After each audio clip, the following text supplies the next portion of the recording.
আজকে দুপুরে অত্যন্ত ইন্টারেস্টিং একটি ডেভেলপমেন্ট আমাদের সামনে এসছে। সেখানে দেখা যাচ্ছে ভারতবর্ষের এনএসএ অর্থাৎ national security adviser Ajit Doval এবং ভারতবর্ষের বিদেশমন্ত্রী ডক্টর জয়শঙ্কর একত্রে রাশিয়াতে যাচ্ছেন এ সপ্তাহতেই।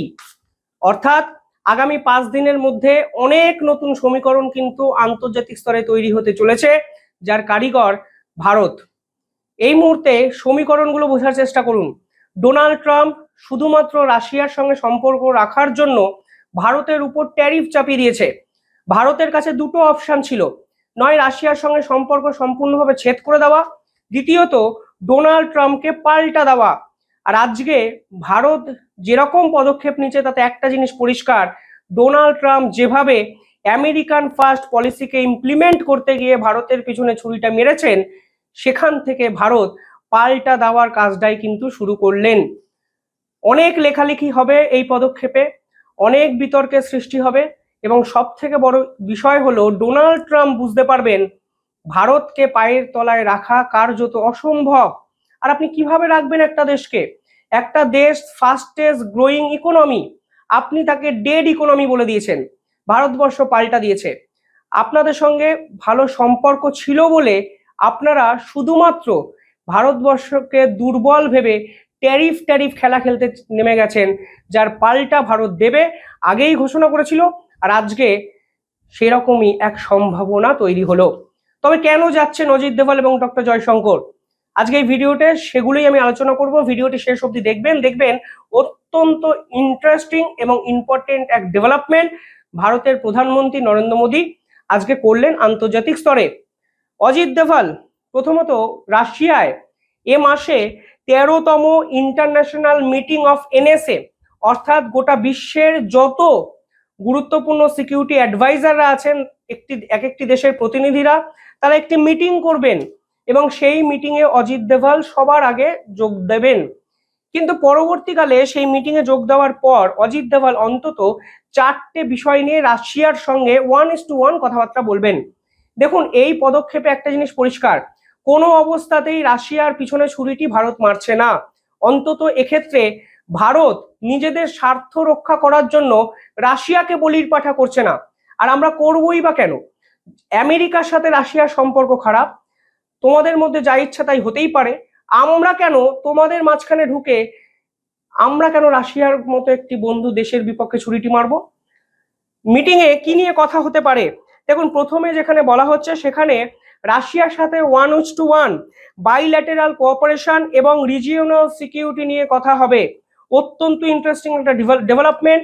যেভাবে দক্ষিণ এশিয়ায় ধর্মের নামে র্যাডিকালাইজেশন বাড়ছে, যেভাবে তুরস্ক দিনের পর দিন বাংলাদেশকে সঙ্গে নিয়ে ভারত বিরোধী চক্রান্ত করছে, যেভাবে আমেরিকা খ্রিস্টান রাষ্ট্র তৈরি করবে বলে মায়ানমার, ভারতবর্ষের কিছুটা অংশ উত্তর পূর্বের এবং রাখাইনকে বাংলাদেশকে কাজে লাগিয়ে গিলে খেতে চাইছে, তার পাল্টা কাউন্টার স্ট্র্যাটেজি তৈরি করবে রাশিয়া এবং ভারত।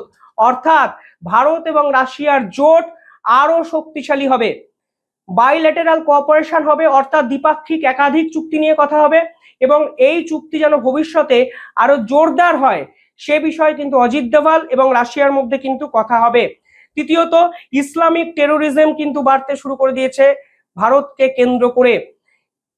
কিছুদিন আগে সংসদে ভারতবর্ষের বিদেশমন্ত্রী পরিষ্কার বলেছিলেন তুরস্কের একাধিক রাজনৈতিক দল বাংলাদেশের এনজিওদের স্পন্সর করতে শুরু করে দিয়েছে, যা কিন্তু ভারত বিভিন্ন নজরে দেখছে এবং এর পাল্টা দেবে।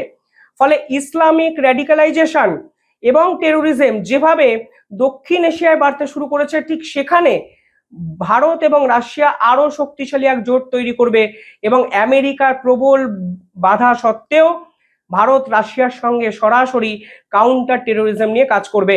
দ্বিতীয়ত, যেখানে অত্যন্ত ইন্টারেস্টিং একটা পয়েন্ট উঠে আসছে, যেখানে ডোনাল্ড ট্রাম্প কালকে রাশিয়াকে 10 দিনের সময়সীমা দিয়েছেন।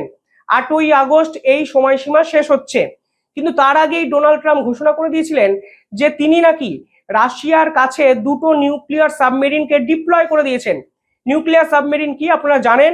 যা জলের তলায় থাকে, যে সাবমেরিন পারমাণবিক বোমা ছুড়তে সক্ষম।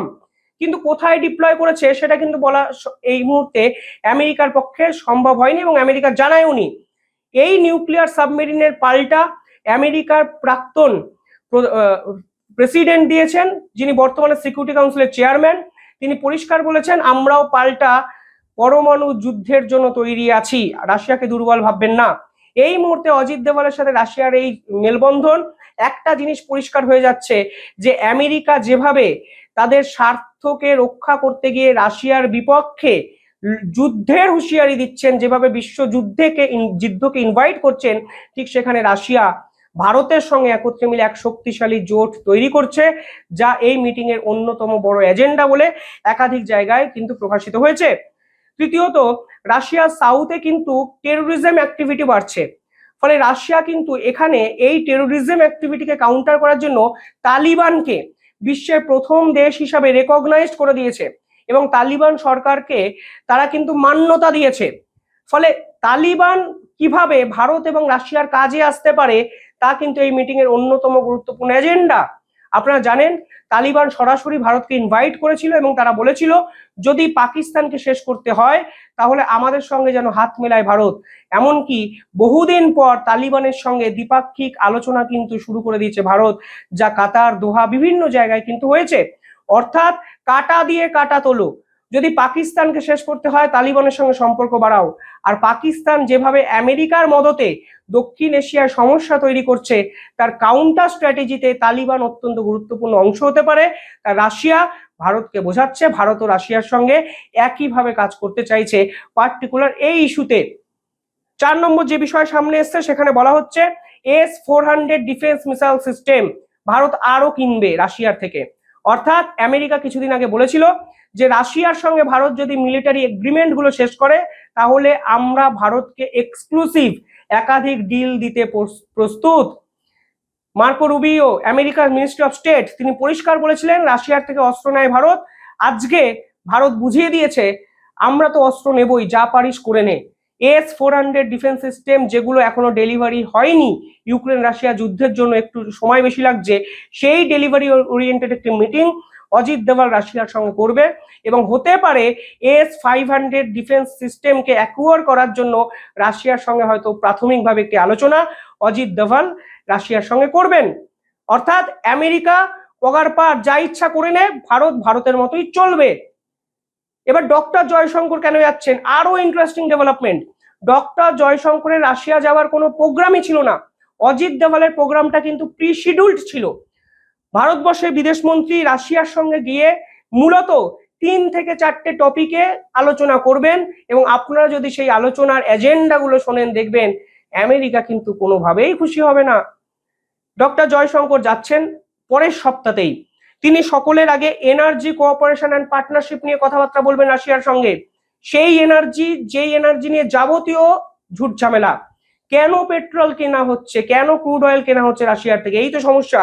ভারত বুঝিয়ে দিয়েছিল ন্যাশনাল ইন্টারেস্ট আগে, আমরা ক্রুড অয়েল রাশিয়ার থেকে কিনবই এবং রাশিয়া তো ডিসকাউন্ট দেয়, তাহলে ডিসকাউন্ট যেখানে দেয় আমি আপনি সকলেই সেখানে যাব, ভারতও সেখানে গেছে, আমেরিকা ডিসকাউন্ট দিক, রাশিয়ার মতো দাম কমাক, আমরা আমেরিকার থেকেও কিনবো। সেই এনার্জি কোঅপারেশন এবং পার্টনারশিপ নিয়ে জয়শঙ্কর রাশিয়ার সঙ্গে কথা বলবেন। অর্থাৎ যেমন চলছে চলবে, যার জ্বলার জ্বলবে। সেকেন্ড যে পয়েন্ট সেটা হলো নিউক্লিয়ার কোঅপারেশন নিয়ে কথা হবে।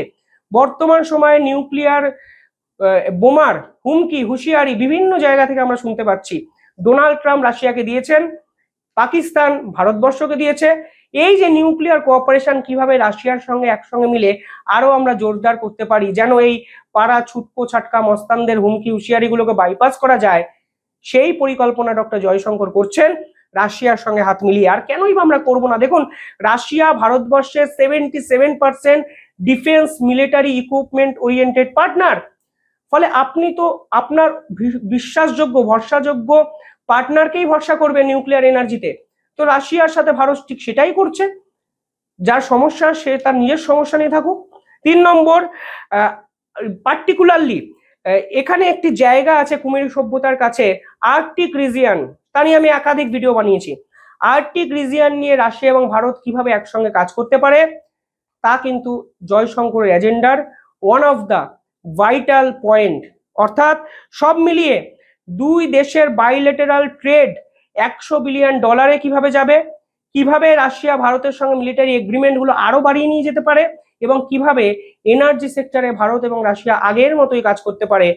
আজকে ভারতের দুই অন্যতম সেরা ব্যক্তিত্ব রাশিয়া সফরে গিয়ে ঠিক সেগুলোই করবেন। অর্থাৎ পাল্টাটা দিয়ে দিলেন ভারতবর্ষের প্রধানমন্ত্রী। তিনি ডোনাল্ড ট্রাম্পকে বুঝিয়ে দিলেন, যা ইচ্ছা করে নাও, আমার দুই সেরা ব্যক্তি, ভারতবর্ষের সেরা ধুরন্ধর মস্তিষ্ক রাশিয়া যাচ্ছেন। তোমাদের যদি জ্বলে তোমরা তোমাদের জ্বলন নিয়ে থাকো, ভারত ভারতের মতো থাকবে, আর রাশিয়ার পিছনে ছুরি ভারত মারবে না, মারেনি, ভবিষ্যতেও সেই সম্ভাবনা নেই। কিভাবে দেখছেন আপনারা পুরো ডেভেলপমেন্টটা কমেন্টে জানাবেন। ধন্যবাদ।